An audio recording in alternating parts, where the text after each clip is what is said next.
Boa noite a todos, a paz de Jesus em nossos corações. O nosso tema é sobre revelações. O que seria revelar? É tirar de sob o véu, desvelar. Alguma coisa que lá está, existe, mas está oculto para nós. Nós poderíamos dizer tudo aquilo que o véu da nossa ignorância encobre. Quem sabe nós vamos conseguir desvelar, revelar. Mas a ciência, por exemplo, para o nosso mundo material, ela pesquisa, ela descobre, ela depois nos revela como funcionam as coisas neste mundo, os fenômenos, como se dão, o que é que os causa. Agora, em relação às coisas da vida espiritual, nós também temos muita ignorância. Muita coisa nos está escondida, oculta, mas são reais. E a nossa ignorância é que não permite a gente conhecer tudo ainda. Mas se nós precisamos dessas informações para irmos progredindo, para direcionarmos a nossa trajetória evolutiva, e sozinhos nós não conseguimos entender, não dá para nós sozinhos alcançarmos, então o plano espiritual superior promove revelações. A providência divina manda para nós essas informações através dos seus mensageiros, os espíritos superiores, e também aqui na Terra através de profetas, de porta-vozes, de médiums.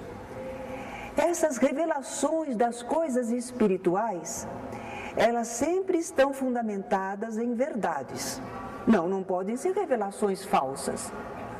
Ou nós estamos tendo acesso a algum conhecimento real, ou não serão revelações espirituais. E essas revelações também são dosadas segundo o grau de evolução do povo que a recebe. Porque se essa revelação fosse muito avançada, o povo não poderia entender, rejeitaria, não assimilaria. De acordo com o local e a época, assim a informação espiritual é dosada. Não que os espíritos não saibam muito mais, sabem, mas eles não colocam ao nosso alcance prematuramente. Assim como um professor que é um catedrático, entretanto, se ele for a um jardim de infância, ele vai falar na linguagem das crianças e o que elas podem assimilar. Essas revelações espirituais vão ocorrer sempre que o progresso humano exigir. Não tenhamos preocupação. Quanto mais nós nos desenvolvermos intelectual e moralmente, mais informações nos virão, de acordo com o nosso progresso. E quando essas revelações vêm, é muito interessante, porque elas inicialmente relembram e confirmam as verdades que anteriormente já foram reveladas. Quando um professor dá uma aula assim em série, sempre que ele começa, ele recapitula um finalzinho da anterior. As ideias para fazer aquele link, aquela ligação. Mas também quando eles veem os Espíritos do Senhor com essas revelações, eles aproveitam para desfazer ideias errôneas. Porque as pessoas receberam a revelação, mas às vezes não entenderam direito e começaram a passar erradamente a informação. Eles corrigem. Quando vem fazer uma nova revelação, eles corrigem. Houve também deturpações. Às vezes é da ignorância, mas às vezes é da má fé. E então eles também se preocupam quando fazem uma nova revelação em corrigir as deturpações que houve na anterior e vão acrescentar algo mais, trazem algo de novo. Então eles ampliam os conhecimentos e as perspectivas espirituais para o ser humano com as suas novas revelações. E a humanidade, nós, como é que nos comportamos diante dessas revelações que vêm do alto? Às vezes a pessoa não quer compreender. Alguns não conseguem. Estão falando grego para mim. Não estou entendendo o que é isso. Não vejo interesse. Não alcanço. Outros alcançam, compreendem, mas não querem aceitar. Porque se aceitarem, vão ter que modificar o seu modo de vida. E eles não querem. Querem continuar como estão. Outros deturpam a mensagem. Vão passar deturpada para os outros, vão atrapalhar a revelação, fazem acréscimos indevidos. A gente não diz que aqui na Terra, quem conta um conto aumenta um ponto? Pois assim as pessoas também fazem com as revelações espirituais, as revelações divinas. Elas alteram, acrescentam aquilo que não é da revelação. Uns fazem isso porque não estão entendendo bem, é ignorância. E outros fazem isso porque querem adaptar a revelação aos seus interesses. E muitas revelações já foram feitas à humanidade. Jamais Deus deixou órfãos os seus filhos nos mundos corpóreos. Sempre vieram aqueles reveladores de acordo com o grau de desenvolvimento do povo da época. E essas revelações, que nós às vezes já não concordamos mais, entretanto nós precisamos respeitar, porque todas elas têm em si verdades fundamentais. Elas não eram mentirosas. E elas contêm informações verdadeiras. Porém, nós estamos esperando as revelações mais avançadas. Mas para algumas pessoas, aquelas revelações ainda são adequadas. E nós precisamos respeitar isso. Houve muitas revelações no mundo, para os chineses, para os hindus, para muitos povos. E essas revelações são um pouco diferentes da nossa cultura.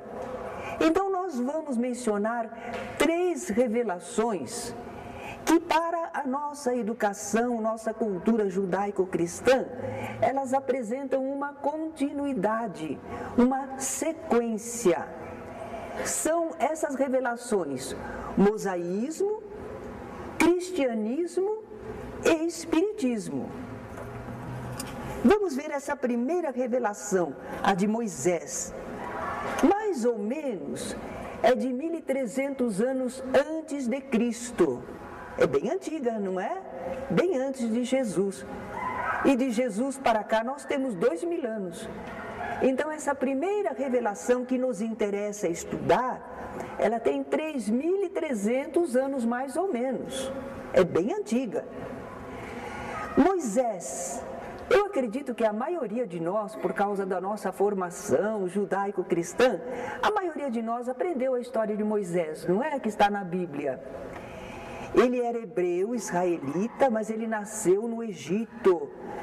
O povo israelita tinha ido para lá e se desenvolveu muito lá dentro do Egito. Mas os egípcios começaram a não gostar daquele povo crescer muito dentro do seu país e controlaram um pouco aquele povo. Uma das leis é controle de natalidade. Se vocês tiverem, eles tinham muitos filhos, não é? Eles atendiam ao crescer e multiplicai-vos. Então eles baixaram uma lei que era uma espécie de controle de natalidade. O primeiro filho homem que nascesse após o decreto dos egípcios seria morto. Era para não ter filho. Não tenha filho, né?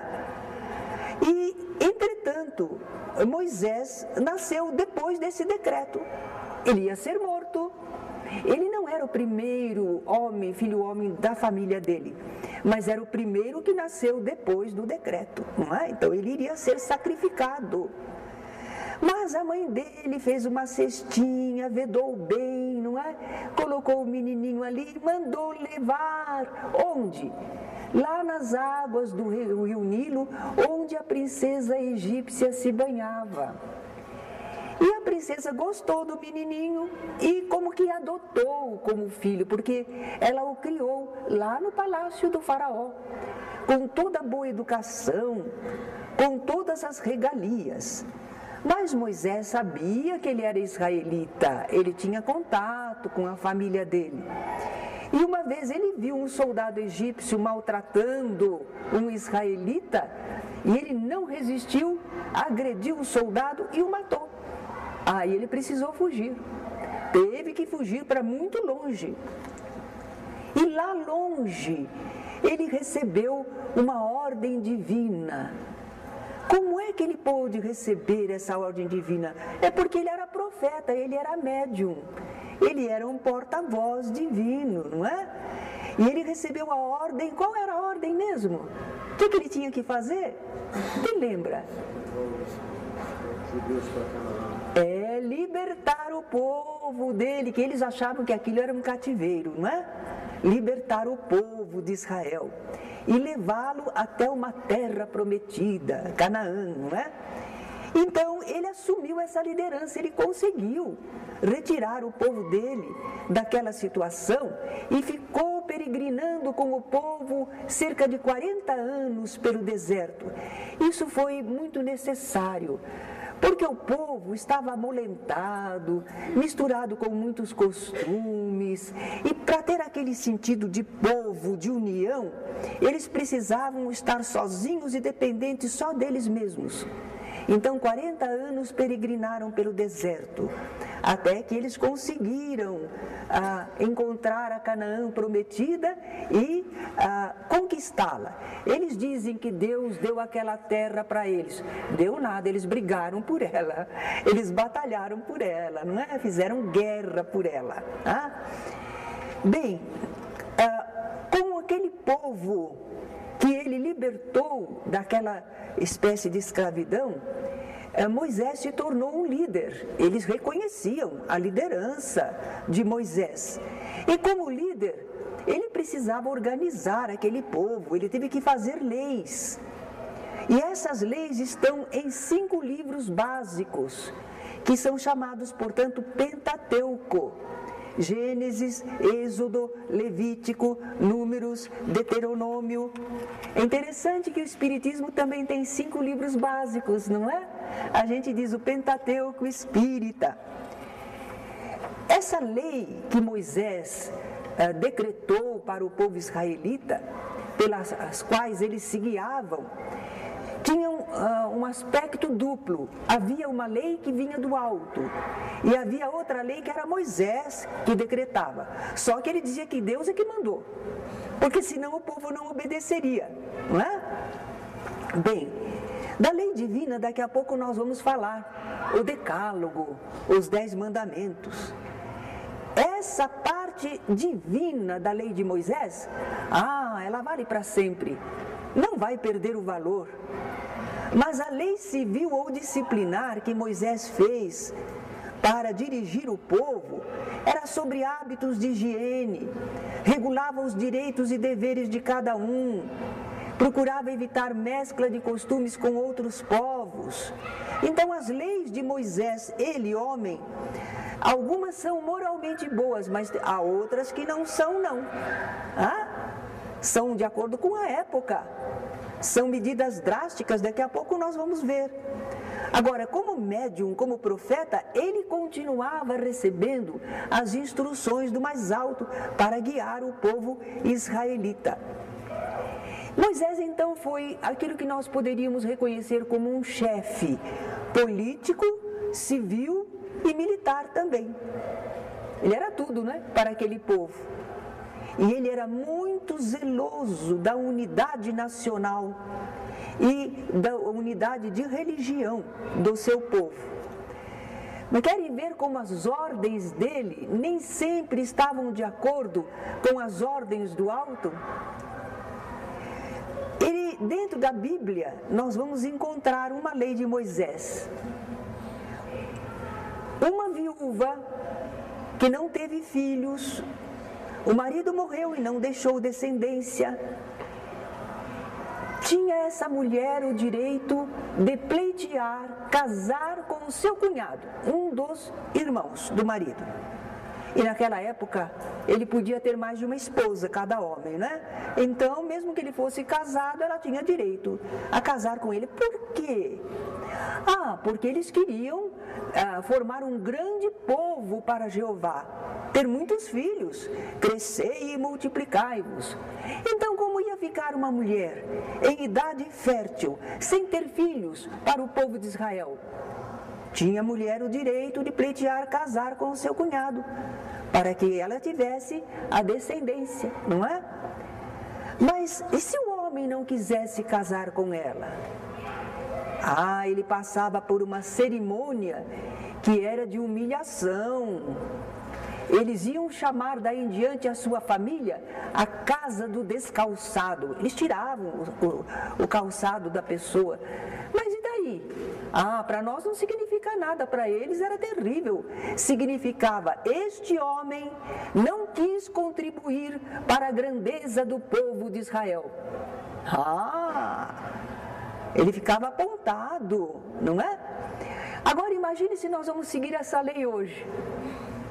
Mas está na Bíblia. E daí que está na Bíblia? São livros antigos, são leis de Moisés para um povo também antigo. Não se aplicam mais hoje, não é? Olha outra lei. Era permitida a escravidão.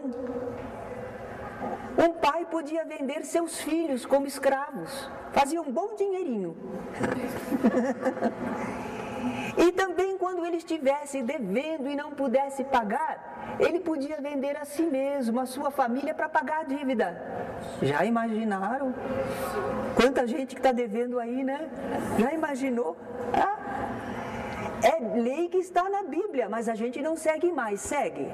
Não. É uma parte antiquada. Era útil para aquele povo e aquela época. Moisés estava certo como um líder, mas não é lei divina. Não é lei divina. Eles tinham uma lei que é muito dolorosa e o pessoal às vezes quer aplicar ainda hoje. O filho bastardo, quer dizer, o filho de mãe solteira, que o pai não reconheceu. Esse filho bastardo não podia entrar na congregação, não fazia parte do povo israelita, não era um cidadão, era marginalizado. Ele, seu filho, seu neto, seu bisneto, seu trineto, seu tataraneto, até a 10ª geração. Que coisa horrível! Que culpa tinha a criança? Mas por que eles faziam isso? Eu fico aqui pensando que eles queriam controlar, para que as pessoas só tivessem filhos dentro do casamento, tudo organizadinho. Mas eles não conseguiam, né? Imagine se consegue isso com a natureza humana. Mas eles faziam. E a pessoa ficava marginalizada, ela e todos os seus descendentes. Muito cruel, vocês não acham? Está na Bíblia, mas é lei de Moisés, não é lei divina. E nós estamos aprendendo a separar o que tem na Bíblia, de divino ou não. Então, da parte humana da Bíblia, muita coisa ficou ultrapassada pelo progresso. O conhecimento humano avançou, houve mudança de costumes. Agora, da parte divina, das revelações que os mensageiros fizeram, daqueles porta-vozes da época, os profetas, não, aquilo não perdeu o seu valor, permanece atual sempre. Querem ver alguns exemplos? Encontramos a lei de hospitalidade para com os viajores. Naquela época, não havia esses hotéis como nós temos hoje. Às vezes uma pessoa que saía em viagem ficava desprotegida.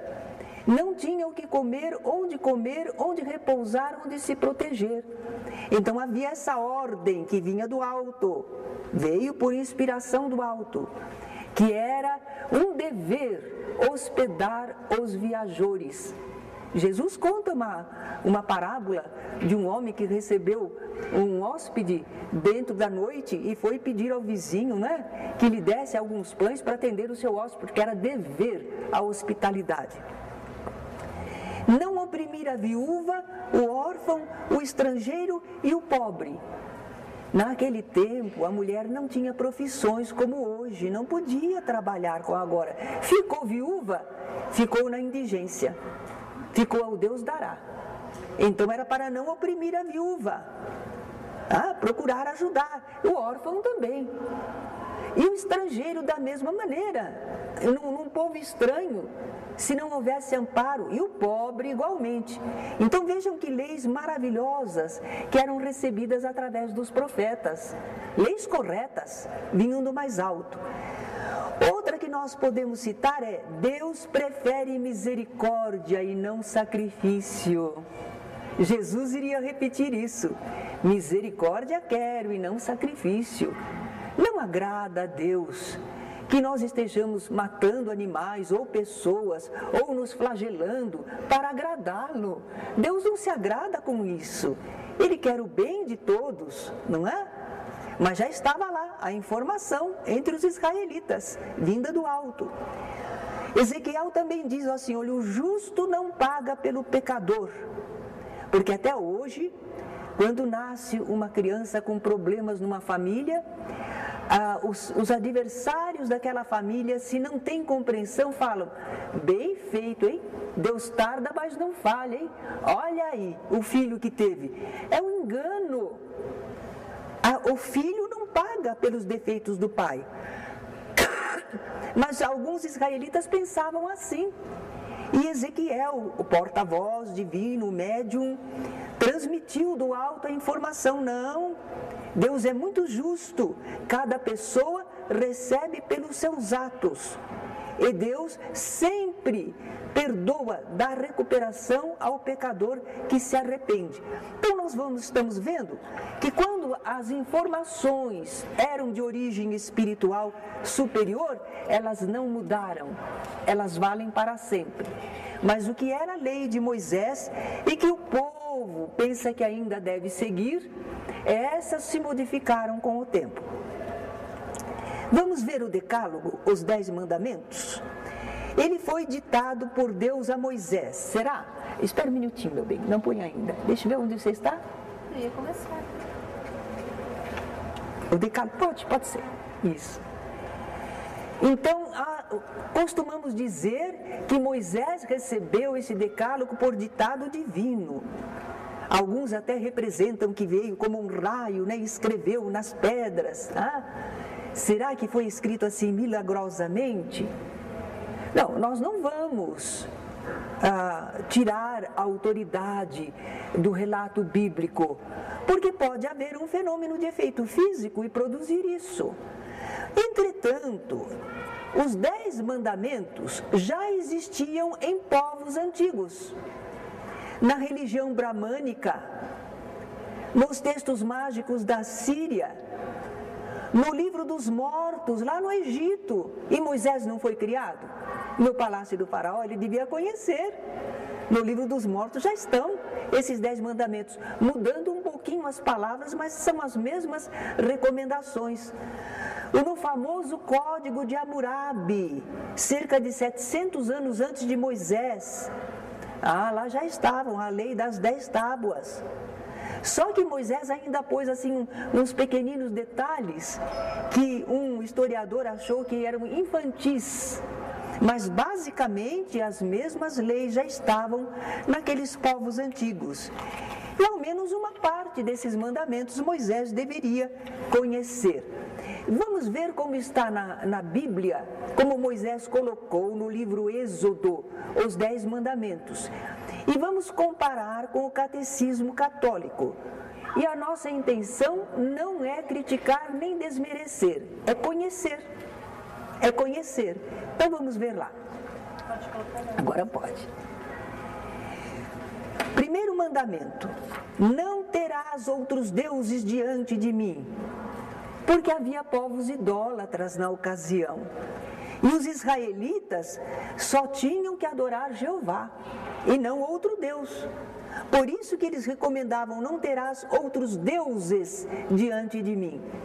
Aí o pessoal adaptou para a nossa época, amar a Deus sobre todas as coisas, não é? Não ficou mal. Agora o segundo mandamento, segundo Moisés: não farás para ti imagem de escultura das coisas que estão no céu, na terra, não adorarás tais coisas, nem lhes prestarás culto, porque o pessoal adorava ídolos, representações. Tá? Aí tiraram esse mandamento. Não, no catecismo católico não tem isso. Porque também nessa época em que eles fizeram essa comparação, eles tinham imagens dentro das igrejas, e que infelizmente muita gente idolatrava. É certo que é só uma representação, mas o povo às vezes não entende assim, não é? Então suprimiram, ficou faltando, não é? Então agora vai ficar sempre defasado. Terceiro mandamento: não tomarás o nome do Senhor em vão. Não tomar seu santo nome em vão. Muito bem, só que ficou o segundo. O quarto: lembra-te de santificar o dia de sábado. Porque para os israelitas o dia de sábado era sagrado, era só dedicado às coisas espirituais, não podia trabalhar, nenhum trabalho podia ser feito. Os discípulos de Jesus, num sábado, estavam com fome, estavam em serviço, e eles colheram espigas para se alimentar, foram criticados. Jesus foi alertado: olha lá, os teus discípulos, Jesus curou uma pessoa no sábado, não pode, ele está violando o sábado. Então para eles era o sábado que era o dia do Senhor. Interessante que essa lei apenas significava para não viver só para a matéria, cuidar só da matéria. Pensa pelo menos um dia da semana em Deus, nas coisas espirituais. E nós diluímos isso porque nós pensamos em Deus todos os dias da semana. Se não pensamos, deveríamos pensar.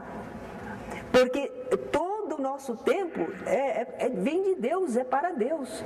Nós não cuidamos só do corpo, temos que cuidar da alma, não é? Naquele tempo tinha escravidão, coitado do escravo, se não tivesse essa lei, não descansava nunca, não é? Então era uma lei muito útil. Agora puseram assim: guardar domingos e festas de guarda. É um modo de colocar um descanso e pensar nas coisas espirituais, tudo bem. Quinto mandamento de Moisés: honra teu pai e tua mãe. É o quarto do catecismo católico: honrar pai e mãe. Sexto: não matarás. É o quinto para os católicos: não matar. Sétimo: não cometerás adultério, não pecar contra a castidade. Oitavo: não furtarás. É o sétimo: não furtar. Nono: não dirás falso testemunho, não levantar falso testemunho. Décimo: não cobiçar a casa ou a mulher do próximo, nem coisa alguma que lhe pertença. Era um só, repararam? Mas como do outro lado está faltando, porque suprimiram o segundo, então eles separaram. Não desejar a mulher do próximo é nono, e não cobiçar as coisas alheias é décimo. Então acertaram, ficaram 10 mandamentos do mesmo jeito. Bem,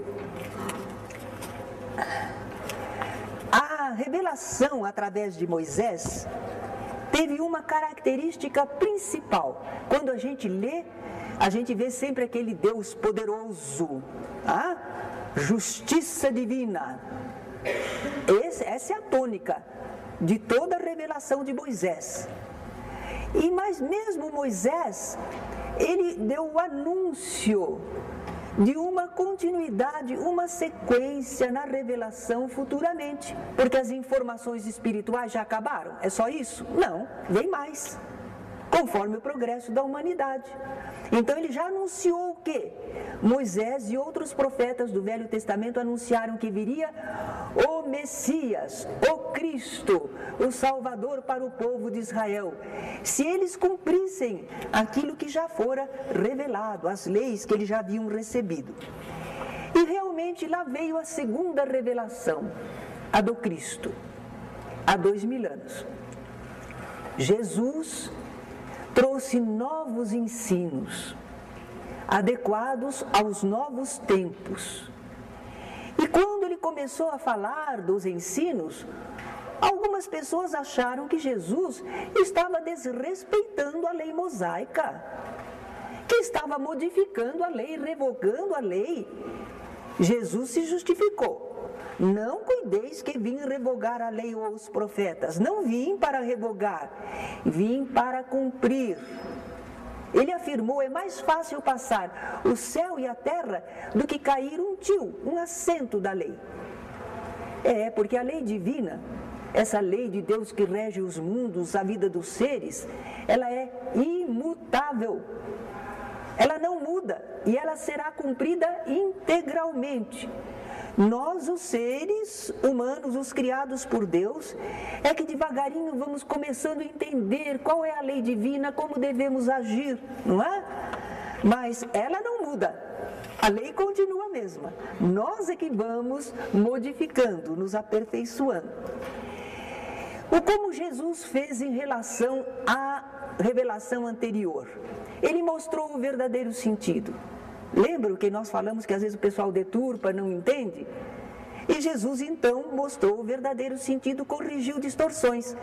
Olhe uma, o sábado é para o homem e não o homem para o sábado, por causa daquilo. Eles estabeleceram o sábado de tal forma que a pessoa ficava escravizada ao sábado. Não, o sábado foi feito em favor da criatura humana, para ela ter um tempo de pensar em Deus. E não para dominar a criatura. Não é o que entra pela boca que contamina o homem, é o que sai dela, porque revela o que está no interior. Eles tinham uma preocupação com pureza e impureza. Esse alimento pode comer, tem que lavar a mão antes de comer, um bom preceito de higiene. Mas eles faziam disso uma questão de pureza espiritual. Aí Jesus disse, não, pureza espiritual é outra coisa. Vem do íntimo, o que você pensa, o que você sente, aí que você precisa purificar.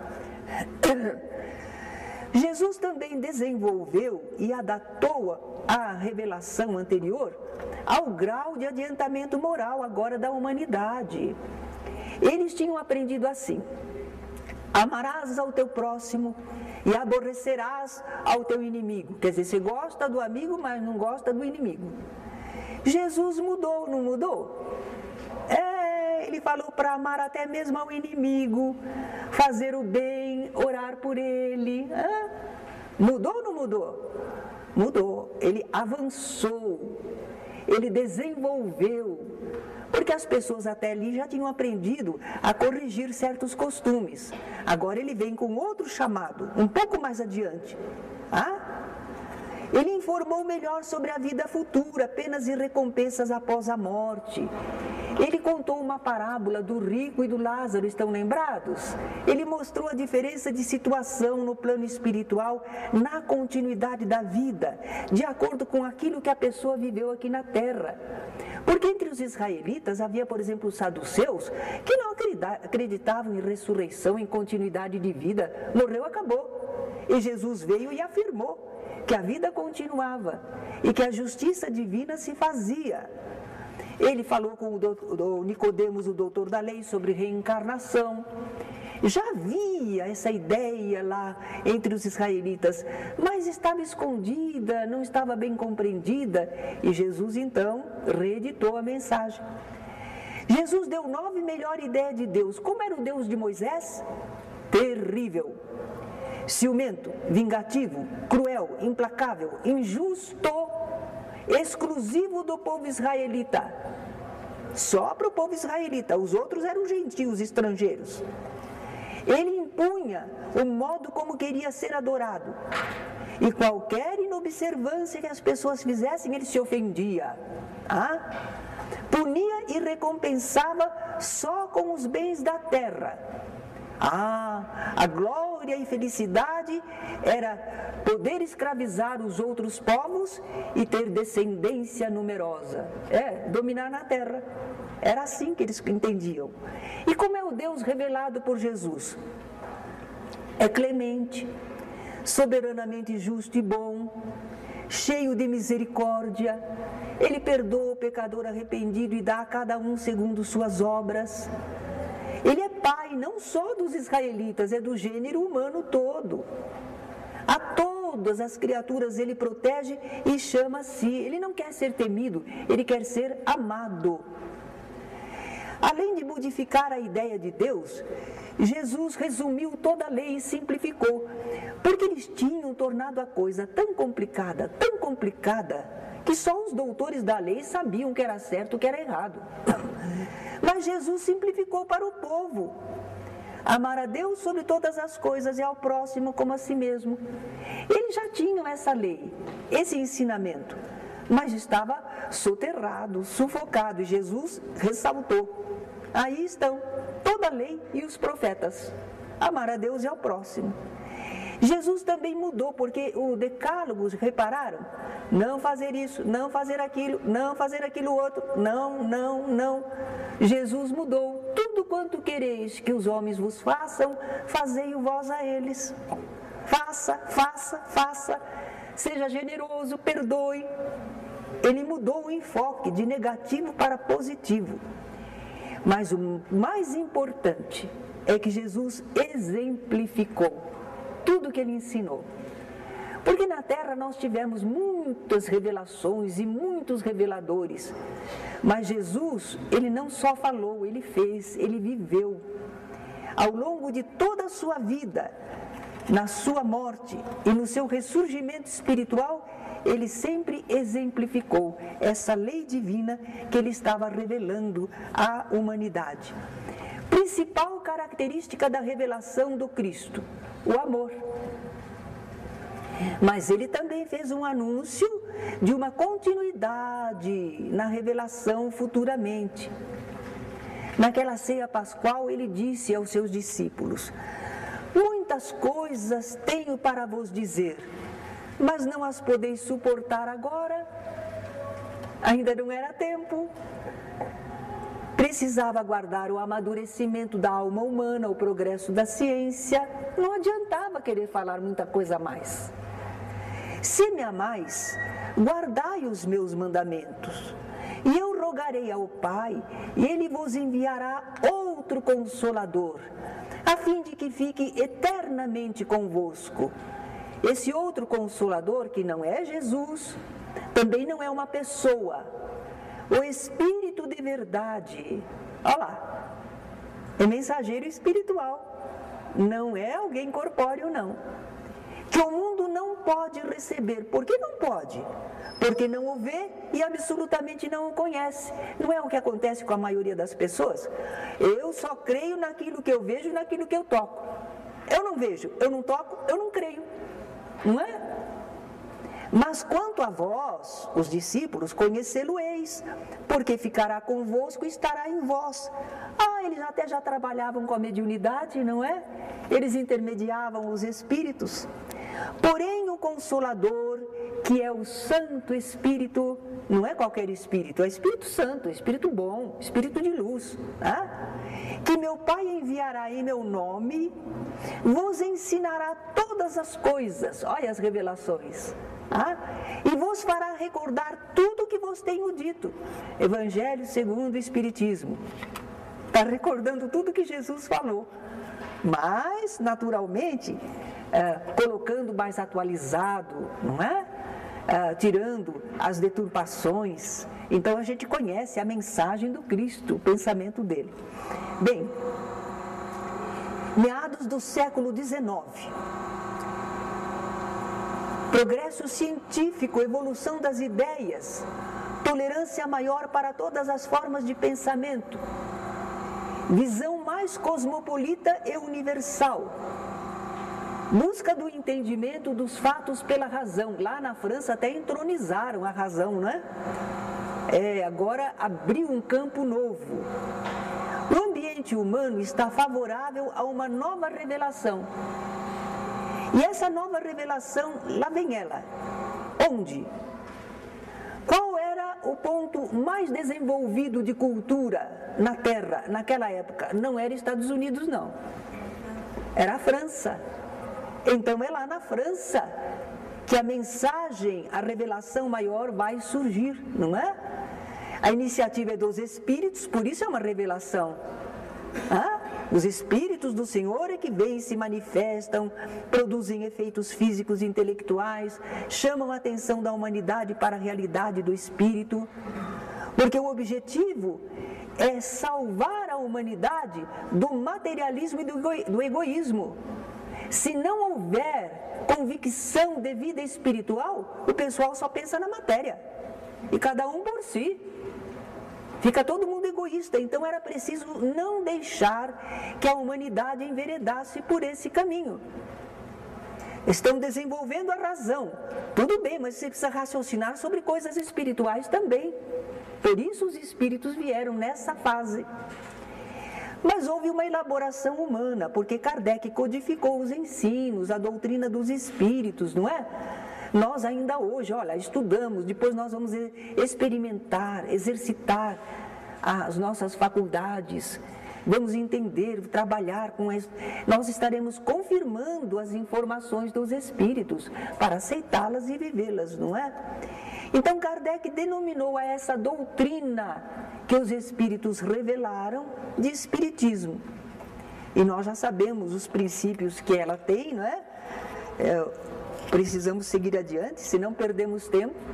Queremos fazer o sorteio também, né, do teste.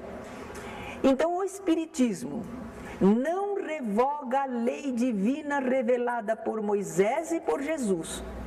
Lembram? Uma verdadeira revelação, ela não contradiz a verdade que já estava lá, nas revelações anteriores. O Espiritismo recorda os ensinamentos, explica, completa, desenvolve. Ele faz uma aliança da ciência, conhecimento das coisas materiais, com a fé, a religião, o conhecimento de coisas espirituais. O Espiritismo atrai para os verdadeiros princípios da lei de Deus e consola por esse conhecimento espiritual, essa fé e pela esperança. Qual o caráter principal da revelação espírita? É uma verdade consoladora. Lembro, Moisés foi justiça, Jesus foi amor. E o Espiritismo é verdade que consola, é o consolador, não é? Mas também os Espíritos anunciam uma continuação. Claro que não acabaram as revelações, as bases não vão mudar, mas novas informações poderão vir se a humanidade progredir o suficiente. É o caráter progressivo do Espiritismo. Os ensinamentos continuarão, conforme a nossa necessidade de progresso espiritual, conforme o nosso conhecimento científico também for se aperfeiçoando. Eis aí o tema, as três revelações. Algumas pessoas disseram, mas não houve outras? Houve, mas essas três nos interessam, porque há uma sequência entre elas e condizem mais com a cultura nossa, certo? Por isso estudamos essas três revelações. Nós vamos cantar uma musiquinha, não guardei nenhuma para mim?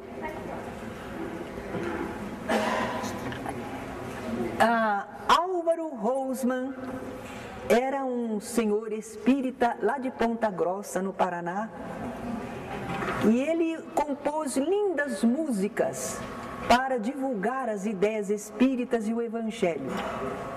Ele chegou a gravar, ele preparou um coral de meninas de um lar, de meninas órfãs, e veio, inclusive aqui neste salão, eles cantaram a 4 vozes e com um solista lindas canções. Eles gravaram 2 discos, aquele vinil, não é grande, long play. Isso quase não existe hoje. Mas são canções lindas. E de lá nós tiramos essa sobre as 3 revelações. Nós não temos para todos, né? Mas estamos distribuindo aí na medida do possível. Vou tentar cantar. E a musiquinha é tão simples que logo, logo vocês aprendem e podem cantar conosco. Revelou Moisés, o médium hebreu, que Deus é justiça, o mundo aprendeu. Também é amor, revelou Jesus, exemplificando nos braços da cruz. Moisés, Jesus, revelam justiça e amor. Moisés, Jesus, revelam justiça e amor. Para completar, quem quer liberdade precisa aprender inteira verdade. No Espiritismo, o Consolador, na voz de Kardec, o codificador. Moisés, Jesus, revelam justiça e amor. Verdade, verdade, na voz do codificador.